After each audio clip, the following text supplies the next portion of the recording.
जय हिंद साथियों, स्वागत है आप सभी का क्रेजी जीके ट्रिक चैनल पर। मैं हूं आप सभी का राजा गुप्ता। 18 फरवरी 2023 के इंपॉर्टेंट डेली करंट अफेयर्स को आपके लिए कवर करने वाला हूं। तो देखिए फ्रेंड्स, आज का सबसे पहला इंपॉर्टेंट क्वेश्चन मेरा, यूट्यूब के नए हाल ही में सीईओ कौन बने हैं? Who has become the new CEO of the YouTube? तो इसका सही उत्तर है नील मोहन। नील मोहन यूट्यूब के नए सीईओ बने हैं। यहां पर आप इमेज में देख पा रहे हैं, ये है नील मोहन। दोस्तों, भारतीय मूल के हैं नील मोहन, ये बात आप याद रखिएगा। इन्हें यूट्यूब का नया सीईओ बनाया गया है। इसके पहले नील मोहन यूट्यूब के सीपीओ के पद पर थे। अब इन्हें प्रमोट करके नई जिम्मेदारी इन्हें प्रदान की गई है। नील मोहन गूगल के साथ 2008 से काम कर रहे हैं। साल 2013 में कंपनी ने इन्हें 544 करोड़ रुपए का बोनस भी दिया था। नील मोहन पूर्व सीईओ सुजैन डैन वोजस्की की जगह लेंगे। सुजैन ने हाल ही में अपने पद से इस्तीफा दिया है, ये रिजाइन कर दिया है। देखिए फ्रेंड्स, नील मोहन ने स्टैनफोर्ड यूनिवर्सिटी से पढ़ाई की है। नील ने अपने करियर की शुरुआत ग्लोरीफाइड टेक्निकल सपोर्ट से की थी। यहाँ पे बात सीईओ की आ रही है, तो भारतीय मूल के जो सीईओ हैं और डिफरेंट कंपनियों के जो सीईओ हैं, आइए यहाँ पर डिस्कस करते हैं। सबसे पहले बात करेंगे फेसबुक के सीईओ, तो ये है मार्क जुकरबर्ग।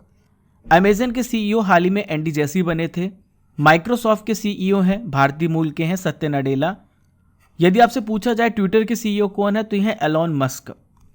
एडोब के सीईओ हैं शांतनु नारायण जी। आईबीएम के सीईओ हैं अरविंद कृष्णा। टेस्ला और स्पेसएक्स के सीईओ हैं एलॉन मस्क।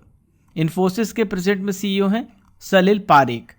सारे पॉइंट इंपॉर्टेंट है, ध्यान से सुनते जाइए और सारे पॉइंट को नोट कीजिएगा। देखिए फ्रेंड्स, आप सभी देख रहे हैं 18 फरवरी 2023 के इंपॉर्टेंट करंट अफेयर्स।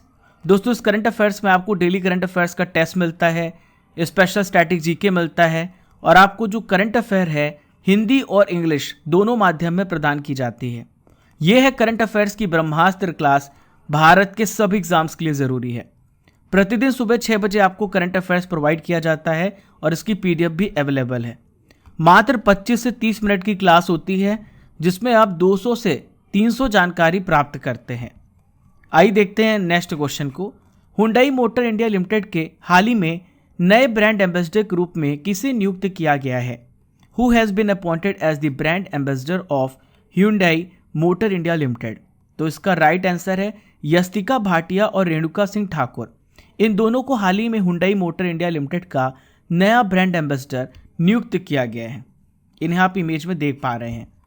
दोस्तों, इसमें 2 और महिला को जोड़ा गया है और ब्रांड एम्बेसडर के रोस्टर में इन्हें शामिल किया गया है।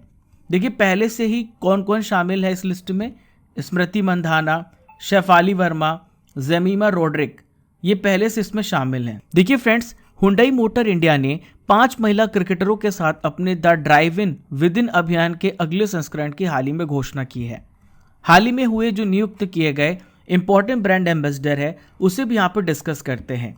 निखत जरीन, जो कि मुक्केबाज हैं, बॉक्सर हैं, इन्हें राष्ट्रीय खनिज विकास निगम नेशनल मिनरल डेवलपमेंट कॉरपोरेशन का ब्रांड एम्बेसडर बनाया गया है। प्रसून जोशी जी को उत्तराखंड राज्य का, महेंद्र सिंह धोनी को ड्रोन स्टार्टअप गरुड़ एरोस्पेस का ब्रांड एम्बेसडर बनाया गया है। देश अभियान के मेंटर सोनू सूद हैं। नेक्स्ट क्वेश्चन आप सभी के सामने रहा, हाल ही में कौन सा भुगतान bank UPI light feature launch करने वाला पहला बैंक बन गया है? तो इस बैंक का क्या नाम है? तो फ्रेंड्स, इस बैंक का नाम है पेटीएम। पेटीएम जो है यूपीआई लाइट फीचर लॉन्च करने वाला पहला बैंक बन गया है। दोस्तों, पेटीएम के बारे में सारी इंपॉर्टेंट जानकारी को हम यहाँ पे समझेंगे। पेटीएम पेमेंट्स बैंक लिमिटेड ने छोटे मूल्य वाले यूपीआई लेन देन के लिए यूपीआई लाइट फीचर को लॉन्च किया है और इस तरह का फीचर लॉन्च करने वाला ये पहला बैंक है। दोस्तों, पेटीएम के बारे में जानकारी मैं आपको दे दूं, इसके संस्थापक है विजय शेखर शर्मा। अभी हाल ही के एग्जाम में क्वेश्चन पूछा जा चुका है। पेटीएम का हेडक्वार्टर कहां पर है? नोएडा, यूपी में है और प्रेजेंट में इसके सीईओ कौन है? विजय शेखर शर्मा जी। चलिए फ्रेंड्स, आइए देखते हैं नेक्स्ट क्वेश्चन को। विश्व स्वास्थ्य संगठन ने हाल ही में किस देश में मार्बर्ग रोग के पहले प्रकोप की पुष्टि की है? तो इसका सही उत्तर है इक्वेटोरियल गिनी। इक्वेटोरियल गिनी में मार्बर्ग रोग के पहले प्रकोप की पुष्टि की गई है। दोस्तों, हाल ही में WHO ने बताया है कि फरवरी 2023 में ये जो डिसीज़ है, इसके पहले प्रकोप की पुष्टि की गई है। हाल ही में 16 संदिग्ध मामलों की सूचना प्रदान की है। दोस्तों ये कैसा वायरस है मैं आपको समझाता हूँ। ये उसी परिवार का वायरस है जो इबोला वायरस रोग का कारण बनता है, यानी इबोला वायरस डिसीज का इबोला वायरस फैमिली से रिलेटेड है। दोस्तों मार्बर्ग जो है ये वायरस के द्वारा फैलता है और खासकर फिलोविरिडे परिवार का एक रक्तस्रावी बुखार है, यानी इसमें क्या होता है, ब्लीडिंग होती है, इसमें ब्लड निकलने लगता है, बहुत तेजी से बुखार आता है। ये Marburg virus genus Marburg virus प्रजाति का सदस्य है। इस बीमारी के कारण बुखार आता है और इबोला जैसे लक्षण आपको देखने को मिलते हैं, इबोला जैसे सिम्टम्स देखने को मिलते हैं। नेक्स्ट क्वेश्चन आप सभी के सामने रहा, हाल ही में ICAI के नए अध्यक्ष के रूप में किसे चुना गया है? Who has been elected as the new president of ICAI? तो इसका सही उत्तर है अनिकेत सुनील तलाटी। क्या नाम है इनका? अनिकेत सुनील तलाटी। हाल ही में ICAI के नए अध्यक्ष चुने गए हैं। देखिए फ्रेंड्स, रंजीत कुमार अग्रवाल जो हैं ये लेखा निकाय के उपाध्यक्ष होंगे, वहीं पे अनिकेत सुनील तलाटी ICAI के नए अध्यक्ष के रूप में इन्होंने पदभार को ग्रहण किया है। यहाँ पे बात आ रही ICAI की, तो इसका फुल फॉर्म आप पहले जानिए। तो इसका फुल फॉर्म है council of the institute of the chartered accountants of India. ये किस तरह की बॉडी है? तो ये स्टैट्यूटरी बॉडी है, यानी कि पार्लियामेंट के एक्ट के द्वारा लाई गई है। संविधान में इसका कोई भी वर्णन नहीं है, तो गैर संवैधानिक बॉडी है। और दूसरा, ये सांविधिक निकाय है, स्टैट्यूटरी बॉडी है, जो कि पार्लियामेंट के एक्ट के द्वारा लाई गई है। यदि आपसे पूछा जाए कि इसकी स्थापना कब हुआ है, तो इसका स्थापना हुआ 1 जुलाई 1949 को। और ये भारत के किस मंत्रालय के तहत आता है? तो ये कारपोरेट कार्य के मंत्रालय भारत सरकार के तहत भारत का सबसे बड़ा पेशेवर लेखा निकाय है।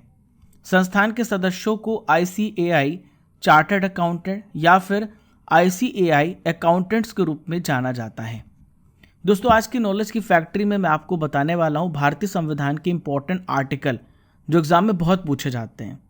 सबसे पहला आर्टिकल है आर्टिकल 52। इसमें बताया गया है राष्ट्रपति के पद के बारे में, पोस्ट ऑफ प्रेसिडेंट के बारे में बताया गया है। इम्पीचमेंट में यानी महाभियोग आर्टिकल 61 में बताया गया है। राष्ट्रपति के द्वारा क्षमादान की शक्ति का वर्णन आर्टिकल 72 में बताया गया है। आर्टिकल 75 में मंत्री परिषद के प्रमुख के रूप में प्रधानमंत्री होंगे, यानी एक काउंसिल ऑफ मिनिस्टर होगी जो एडवाइस करेगी प्रेसिडेंट को। ये आर्टिकल 75 में लिखा हुआ है। और उसके जो अध्यक्ष होंगे वो कौन होंगे? प्रधानमंत्री होंगे। आर्टिकल 80 में राज्यसभा के गठन के बारे में बताया गया है। राज्यसभा हमारे पार्लियामेंट की अपर हाउस कहलाती है। लोकसभा का गठन आर्टिकल 81 में है। आर्टिकल 105 में है संसद का विशेष अधिकार या फिर आप कहें संसदीय विशेषाधिकार के बारे में आर्टिकल 105 में बताया गया है। आर्टिकल 124 में बताया गया है सुप्रीम कोर्ट के गठन के बारे में। देखिए नेक्स्ट आर्टिकल है आर्टिकल 148, जिसमें CAG comptroller and auditor general के बारे में बताया गया है। आपको कमेंट बॉक्स पे आंसर बताना है कि प्रेजेंट में भारत के CAG कौन है। राज्यपाल की परिभाषा किसमें दी गई है? आर्टिकल 152 में। विधानसभा की कंपोजिशन यानी composition of the legislative assembly article 170 में मेंशन किया गया है। UPSC union public service commission के बारे में 315 में बताया गया है। देखिए फ्रेंड्स, एक इंपॉर्टेंट जानकारी मैं आपको दे दूं। हाल ही में GS फाउंडेशन कोर्स हमने लॉन्च किया है जिसका नाम है RM बैच। इसमें हम आपको बेसिक से लेके एडवांस तक लेके जाएंगे, यानी आपको हम जीरो से हीरो बनाने वाले हैं। ये बैच 23 जनवरी से स्टार्ट हो गया है। इसमें आपको live plus recorded class, bilingual class, notes, topic wise test series मिलेगी। आप कोड यूज़ कीजिएगा RGCGT Raja Gupta crazy GK trick, जहाँ से आप मैक्सिमम डिस्काउंट पा सकते हैं। तो फ्रेंड्स ये जो क्लासेस हैं हमारी रूट एप्लीकेशन पे चलेंगी। रूट एप्लीकेशन को आप गूगल प्ले स्टोर से सर्च करके डाउनलोड कर सकते हैं या इसका लिंक डिस्क्रिप्शन बॉक्स में दिया गया है, वहाँ से भी आप डाउनलोड कर सकते हैं। देखिए फ्रेंड्स, अगला क्वेश्चन आप सभी के सामने रहा। HLFT 42 ये क्या है जिसका अनावरण HAL के द्वारा किया गया है? दोस्तों कई बार एग्जाम में क्वेश्चन पूछा जाता है डिफरेंट टाइप्स के युद्ध उपकरण के बारे में, इसलिए बहुत ध्यान से सुनिएगा, ऐसे प्रश्न भी एग्जाम में पूछे जाते हैं। तो फ्रेंड्स ये है सुपरसोनिक जेट ट्रेनर। तो ये क्या है? ट्रेनिंग में काम आएगा। ये आप देख पा रहे हैं, ये है HLFT 42। इसे किसने डिज़ाइन किया है? हिंदुस्तान एरोनॉटिक्स लिमिटेड HAL ने डिज़ाइन किया है। और हाल ही में एरो इंडिया 2023 जो कि बेंगलुरु में आयोजित किया गया था। इन्होंने भारतीय वायुसेना IAF के लड़ाकू विमान प्रशिक्षण के लिए एक नया सुपरसोनिक जेट ट्रेनर HLFT-42 को डिज़ाइन किया है और इसका इनॉग्रेशन किया है, इसका अनावरण किया है। लड़ाकू पायलटों को इसमें तैयार किया जाएगा इसका इस्तेमाल करते हुए। इस विमान की टैग लाइन है the storm is coming. The tag line of this aircraft is the storm is coming. दोस्तों यहाँ पे बात आ रही है HAL की, तो HAL के बारे में मैं आपको सारी इंपॉर्टेंट डिटेल्स देता हूँ। देखिए HAL जो है ये भारतीय राज्य की स्वामित्व वाली एरोस्पेस और रक्षा कंपनी है, जिसका हेडक्वार्टर कहाँ पर है, बेंगलुरु में है। देखिए फ्रेंड्स, HAL की स्थापना कब हुई है? 23 दिसंबर 1940 को HAL की स्थापना की गई। ये दुनिया की सबसे पुरानी और सबसे बड़ी एरोस्पेस और रक्षा निर्माताओं में से एक है HAL। इसके संस्थापक कौन है आपसे पूछा जाएगा तो आप बताएंगे वालचंद हीराचंद। देखिए दोस्तों, अगला प्रश्न आप सभी के सामने रहा, हाल ही में किस राज्य की विधानसभा ने समान नागरिक संहिता के खिलाफ प्रस्ताव पारित कर दिया है? Which states assembly has passed a resolution against the uniform civil code? तो फ्रेंड्स, हाल ही में मिजोरम राज्य ने समान नागरिक संहिता के खिलाफ प्रस्ताव को पारित किया है। देखिए, समान नागरिक संहिता के बारे में हमारे संविधान के किस आर्टिकल में ये बात कही गई है? तो आर्टिकल 44 में यूनिफॉर्म सिविल कोड के बारे में बताया गया है। दोस्तों, यह एक प्रकार का धर्मनिरपेक्ष कानून है जो किसी भी धर्म या जाति के सभी निजी कानूनों से ऊपर है। देखिए फ्रेंड्स, क्या भारत में अभी समान नागरिक संहिता लागू हुए? तो इसका उत्तर है नहीं। अभी भारत में यूनिफॉर्म सिविल कोड लागू नहीं है। हमारे भारत में कई धर्मों के अपने प्रकार के कानून हैं और उस कानून के आधार पर बहुत सारे फैसले आते हैं। इस वजह से समान नागरिक संहिता की बात चल रही है और मिजोरम इसके खिलाफ हाल ही में प्रस्ताव को पारित कर चुका है। बहुत सारे ऐसे देश हैं जहां पर यूनिफॉर्म सिविल कोड को लागू कर दिया गया है, जैसे कि Pakistan, Bangladesh, Indonesia, Malaysia, Sudan, तुर्की, इजिप्ट जैसे देश में समान नागरिक संहिता लागू है। दोस्तों, गोवा में साल 1961 से ही समान नागरिक संहिता लागू है। देखिए फ्रेंड्स, मिजोरम विधानसभा ने सर्वसम्मति से हाल ही में UCC यूनिफॉर्म सिविल कोड को लागू करने के किसी भी कदम का विरोध करते हुए एक आधिकारिक प्रस्ताव को अपनाया है। देखिए, एक स्पेशल आर्टिकल है। इस आर्टिकल में मैं आपको बताने वाला हूँ, हमारे संविधान में आर्टिकल है 371G, जो ये कहता है कि मिजो के धार्मिक या सामाजिक प्रथाओं के संबंध में संसद का कोई भी अधिनियम, मिजो रूढ़िजन्य विधि और प्रक्रिया मिजोरम ये तब तक लागू नहीं हो सकते जब तक कि राज्य विधानमंडल एक प्रस्ताव के द्वारा ऐसा निर्णय नहीं लेता है। इसका ये मतलब है दोस्तों, यदि अगर केंद्र को कानून लागू करना है मिजोरम में तो उनको अनुमति मिजोरम राज्य की भी लेनी पड़ेगी। तो ये है आर्टिकल 371G। चलिए फ्रेंड्स, आइए डिस्कस करते हैं नेक्स्ट क्वेश्चन को। हाल ही में 23वां India international sea food show किस शहर में आयोजित किया गया? तो इसका आयोजन कहाँ पर किया गया? कोलकाता में। कहाँ पर किया गया है? कोलकाता में इसका आयोजन किया गया। 15 से लेकर 17 फरवरी तक इसका आयोजन हुआ है। और इस बार का कौन सा एडिशन था? तो इस बार इसका 23वां एडिशन था। ये कार्यक्रम आखिरी बार 2006 में कोलकाता में आयोजित किया गया था। देखिए फ्रेंड्स, इसका जो आयोजन है समुद्री उत्पाद निर्यात विकास प्राधिकरण और sea food exporters association of India के द्वारा किया गया। दोस्तों, India international sea food show में क्या हो रहा है? समुद्री भोजन का प्रदर्शन किया जा रहा है। देखिए फ्रेंड्स, अगला प्रश्न आप सभी के सामने रहा। हाल ही में विदेश सचिव, इनका नाम है विनय मोहन क्वात्रा, ये किस देश की यात्रा पर थे? तो विदेश सचिव विनय मोहन क्वात्रा जो है ये बांग्लादेश की यात्रा पर थे। किस देश की यात्रा पर थे? बांग्लादेश की यात्रा पर थे। यहाँ पर आप इमेज में देख पा रहे हैं, ये हैं विनय मोहन क्वात्रा। भारत के विदेश मंत्री हैं एस जयशंकर। ये 2 दिन की यात्रा पर थे बांग्लादेश में। इन्होंने द्विपक्षीय संबंधों की समीक्षा की है और सहयोग के नए क्षेत्र की पहचान भी की है। देखिए फ्रेंड्स, भारत का बांग्लादेश के साथ बहुत ही फ्रेंडली रिलेशन है और बांग्लादेश भारत का सर्वोच्च विकास भागीदार है। रक्षा सहयोग के क्षेत्र में बांग्लादेश के साथ समझौता किया गया और बांग्लादेश ने $500 मिलियन की ऋण सहायता के तहत सैन्य उपकरणों की खरीदारी भी शुरू कर दी है। देखिए, बांग्लादेश की कैपिटल ढाका है। बांग्लादेश की करेंसी क्या है? यह है टका। प्रेजेंट में शेख हसीना यहाँ की प्रधानमंत्री हैं। यदि आपसे पूछा जाए कि इसके हाल ही में प्रेसिडेंट कौन बने हैं, तो हाल ही में मोहम्मद शहाबुद्दीन इसके राष्ट्रपति बने हैं। देखिए फ्रेंड्स, आज का आखिरी प्रश्न आप सभी के सामने रहा। वर्ल्ड गवर्नमेंट समिट में किस आईआईटी के छात्रों ने स्वर्ण पदक जीता है, गोल्ड मेडल जीता है? तो फ्रेंड्स, आईआईटी इंदौर ने। इसका सही उत्तर क्या है? आईआईटी इंदौर। आईआईटी इंदौर के छात्रों ने गोल्ड मेडल जीता है वर्ल्ड गवर्नमेंट समिट में। दोस्तों, यहाँ पर आप देख पा रहे हैं, यह है अब्दुल फतेह अल सीसी। ये इजिप्ट के प्रेसिडेंट हैं जो कि भारत के अभी हाल ही में चीफ गेस्ट बने हुए थे। आईआईटी इंदौर के छात्रों ने दुबई में वर्ल्ड गवर्नमेंट समिट में स्वर्ण पदक जीतकर 1 मिलियन एईडी जीता है। देखिए फ्रेंड्स, एईडी जो है यूनाइटेड अरब अमीरात की मुद्रा दिरहम है। नियाती तोताला और नील कल्पेश कुमार पारिक को मिस्र के राष्ट्रपति, इनका क्या नाम है? अब्दुल फतेह अल सीसी, जैसा कि मैंने आपको बताया है, इनके द्वारा इन्हें सम्मानित किया गया। देखिए फ्रेंड्स, करंट अफेयर्स की रसमलाई आप सभी के सामने है। 2022 के इंपॉर्टेंट प्रश्नों को यहाँ पर हम डिस्कस करेंगे। तो पहला प्रश्न ये रहा, किस राज्य के द्वारा 100 दिन की शहरी रोजगार गारंटी योजना की शुरुआत की गई है? तो हाल ही में राजस्थान राज्य के द्वारा 100 दिन की शहरी रोजगार गारंटी योजना की शुरुआत की गई। विश्व आत्महत्या रोकथाम दिवस कब मनाया गया? तो विश्व आत्महत्या रोकथाम दिवस 10 सितंबर को मनाया गया। यूएन मानवाधिकार आयोग के हाल ही में नए प्रमुख कौन बने हैं? इनका क्या नाम है? दोस्तों, इनका नाम है वोल्कर टर्क। शंकराचार्य स्वामी स्वरूपानंद सरस्वती का हाल ही में निधन हो गया। मध्य प्रदेश के किस स्थान पर हो गया है?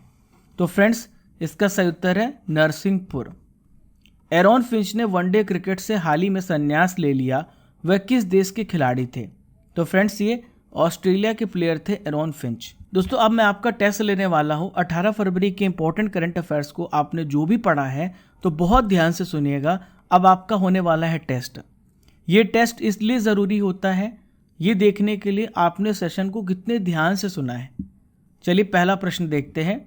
अमेजन के सीईओ कौन है? इनका क्या नाम है? तो फ्रेंड्स, ये है एंडी जेसी। फेसबुक के सीईओ कौन है?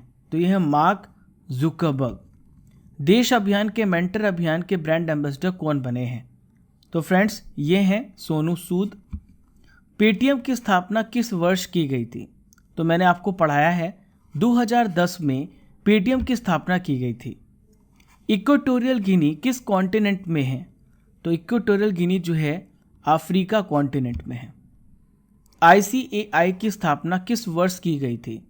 1949 में आईसीएआई की स्थापना की गई थी। मध्य रेलवे के महाप्रबंधक के रूप में हाल ही में किसने पदभार को ग्रहण किया है? इनका क्या नाम है? दोस्तों, ये हैं नरेश लाल वानी। देखिए नेक्स्ट क्वेश्चन ये रहा, किस आर्टिकल के तहत राष्ट्रपति के पद के बारे में बात कही गई है? तो ये जो आर्टिकल है, आर्टिकल 52 है। हिंदुस्तान एरोनॉटिक्स लिमिटेड का हेडक्वार्टर कहाँ पर है? ये है बेंगलुरु में। देखिए नेक्स्ट क्वेश्चन ये रहा, जोरमथांगा किस राज्य के मुख्यमंत्री हैं? तो देखिए इनके नाम में रम लगा हुआ है, और मिजोरम में देखिए यहाँ भी रम लगा हुआ है। तो देखिए जोरमथांगा जो है मिजोरम राज्य के मुख्यमंत्री हैं। अब हम यहाँ पर रिवीजन एक्सरसाइज करने वाले हैं। 17 फरवरी 2023 के इंपॉर्टेंट करंट अफेयर्स का यहाँ पर हम रिवीजन करेंगे। तो पहला प्रश्न ये रहा, 12वां विश्व हिंदी सम्मेलन किस देश में हाल ही में शुरू हुआ है? तो हाल ही में फिजी में 12वां विश्व हिंदी सम्मेलन की शुरुआत की गई है। आदि महोत्सव फेस्टिवल 2023 का शुभारंभ कहाँ पर हुआ है? तो आदि महोत्सव का हाल ही में शुभारंभ न्यू दिल्ली में हुआ है। स्टाइपेंड योजना किस राज्य में शुरू की गई है? ये केरल राज्य में स्टार्ट की गई है। निकी हैली ने किस देश में राष्ट्रपति पद के चुनावों में दावेदारी की घोषणा की है? तो अमेरिका में। T20 अंतर्राष्ट्रीय क्रिकेट में 100 विकेट लेने वाली पहली भारतीय कौन बनी है? इनका क्या नाम है? तो यह है दीप्ति शर्मा। हाल ही में प्रसाद योजना के अंतर्गत किन तीर्थ स्थलों का चयन किया गया है? तो इसका उत्तर है उपरोक्त सभी। उत्तर प्रदेश के आंवला और फूलपुर में इफ्को नैनो यूरिया तरल संयंत्रों का उद्घाटन किसने किया है? तो भारत के हेल्थ मिनिस्टर और केमिकल एंड फर्टिलाइजर मिनिस्टर हैं डॉक्टर मनसुख मंडाविया, इन्होंने इसका उद्घाटन किया है। धर्म गार्जियन प्रशिक्षण अभ्यास भारत और किस देश के बीच में होगा? तो भारत और जापान के बीच में होगा। फेलिक्स हॉफवेट बोगनी यूनेस्को शांति पुरस्कार से किसे सम्मानित किया गया? एंजेला मार्कल को सम्मानित किया गया। भारतीय सेना में शामिल स्वार्म ड्रोन सिस्टम का निर्माण किस स्टार्टअप ने किया है? तो इस स्टार्टअप का नाम है new space research and technologies. देखिए फ्रेंड्स, आज का सवाल, आज का क्वेश्चन जिसका उत्तर आपको कमेंट बॉक्स पे देना है। यूट्यूब के नए सीईओ कौन बने हैं, आपको इसका उत्तर कमेंट बॉक्स पे देना है। पहचानो कौन सीरीज में आपको बताना है ये इमेज कहाँ की है, और इसके बारे में आपको 5 लाइन लिखनी है, 5 सेंटेंस लिखने हैं। बेस्ट सेंटेंस को मैं पिक करता हूँ। और देखिए, कल की सीरीज़ में, पहचानो कौन सीरीज़ में, सुनील नैथानी और अविनाश कुमार ने बताया था जो मार्बल रॉक्स है, जो कल की इमेज थी वो मार्बल रॉक्स की थी। जबलपुर ज़िले में भेड़ाघाट पर मार्बल रॉक्स है, जो देश के बेहद खूबसूरत प्राकृतिक स्थलों में से एक है। आप इसके बारे में पढ़ सकते हैं, स्क्रीनशॉट दिया गया है। दोस्तों, आज के स्टैटिक जीके के पिटारे में हम आइलैंड्स ऑफ द वर्ल्ड के बारे में पढ़ने वाले हैं, यानी दुनिया में जितने भी इंपॉर्टेंट द्वीप हैं और उनसे प्रश्न बन सकते हैं, उसे यहाँ पर हम डिस्कस करेंगे। द्वीपों की सर्वाधिक संख्या किस महासागर में देखने को मिलती है? तो सबसे ज़्यादा जो द्वीप हैं प्रशांत महासागर में देखने को मिलते हैं। इनमें से कौन महासागरीय द्वीप नहीं है? आपको बताना है कौन सा ओशनिक आइलैंड नहीं है। तो देखिए, इसका सही उत्तर है मलागासी। मलागासी जो है महासागरीय द्वीप नहीं है। विश्व का सबसे बड़ा द्वीप कौन सा है? तो दुनिया का सबसे बड़ा जो द्वीप है यह है ग्रीनलैंड। कौन सा देश सबसे ज़्यादा द्वीप समूहों से मिलकर के बना है? तो यह है इंडोनेशिया। कालीमंतान जिस द्वीप का अंग है वह है हॉन्शू, बोर्नियो, क्यूबा, मेडागास्कर। तो उसका सही आंसर बोर्नियो। हिंद महासागर में स्थित सबसे बड़ा द्वीप कौन सा है? तो हिंद महासागर में सबसे बड़ा जो द्वीप है यह है मेडागास्कर। देखिए, नेक्स्ट क्वेश्चन ये रहा, शेषिस द्वीप कहाँ पर स्थित है? तो जो शेषिस द्वीप है, शेषिस आइलैंड है, ये है इंडियन ओशन में, हिंद महासागर में। इनमें से किस द्वीप को अग्नि द्वीप के नाम से जाना जाता है? तो अग्नि द्वीप कहा जाता है आइसलैंड। नेक्स्ट क्वेश्चन, किस द्वीप को प्रशांत महासागर का चौराहा कहा जाता है? तो प्रशांत महासागर का चौराहा कहा जाता है किसे? हवाई द्वीप को, हवाई आइलैंड को। इनमें से किस द्वीप का प्राचीन नाम सैंडविच द्वीप है? तो सैंडविच द्वीप कहा जाता है हवाई द्वीप को। इंडोनेशिया की राजधानी जकार्ता किस द्वीप पर स्थित है? तो यह है जावा में। कहां पर है? जावा में। देखिए, नेक्स्ट क्वेश्चन ये रहा, जापान की कैपिटल टोक्यो इनमें से किस द्वीप पर स्थित है? तो ये किस पर है? होन्शू पर है। जापान का सबसे बड़ा द्वीप कौन सा है? Honshu, Shikoku, Hokkaido, Kyushu. तो सबसे बड़ा द्वीप है होन्शू। भारत का सबसे बड़ा द्वीप कौन सा है? उत्तरी अंडमान, दक्षिणी अंडमान, मध्य Andaman, great Nicobar. Important question है, तो यह है मिडिल अंडमान। लुजोन द्वीप किससे रिलेटेड है? लुजोन आइलैंड किस देश से रिलेटेड है? तो ये फिलीपींस से रिलेटेड है। देखिए फ्रेंड्स, 17 फरवरी 2023 के रिजल्ट अभी मेरे पास नहीं आए हैं। इस प्रकार से डेली करंट अफेयर्स का क्विज होता है और विनर्स के नेम घोषित किए जाते हैं।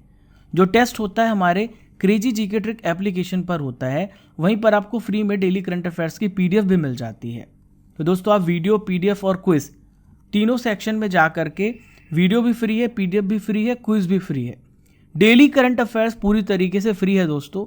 शाम को 6 बजे आपको करंट अफेयर्स का पीडीएफ मिल जाता है और सुबह 9 बजे आपको डेली करंट अफेयर्स का टेस्ट भी आप दे सकते हैं हमारे एप्लीकेशन पर। दोस्तों, आप हमारे टेलीग्राम सेक्शन से भी जुड़ सकते हैं, टेलीग्राम चैनल से भी जुड़ सकते हैं, जहां पर आपको इंपॉर्टेंट डॉक्यूमेंट्स और अपडेट्स मिलते रहते हैं। आप हमें फॉलो कर सकते हैं इंस्टाग्राम पर, फेसबुक पर। पहली बार चैनल पर आ रहे हैं तो don't forget to subscribe and press the like button. Share करिएगा, सेशन अच्छा लगा है। अगर अच्छा नहीं लगा तो बिल्कुल भी मत शेयर करिएगा, लेकिन अगर आपको अच्छा लगा है तो ज़रूर शेयर कीजिए अपने दोस्तों के साथ, ताकि ये जो आपकी फैमिली है और भी ज़्यादा बड़ी हो सके। तो दोस्तों, अब इजाज़त दीजिए, कल सुबह 6 बजे फिर मिलूंगा इसी जोश, इसी ऊर्जा के साथ। तब तक के लिए जय हिंद, जय भारत। खुश रहिए, मुस्कुराते रहिए। जब तक तोड़ेंगे नहीं तब तक छोड़ेंगे नहीं।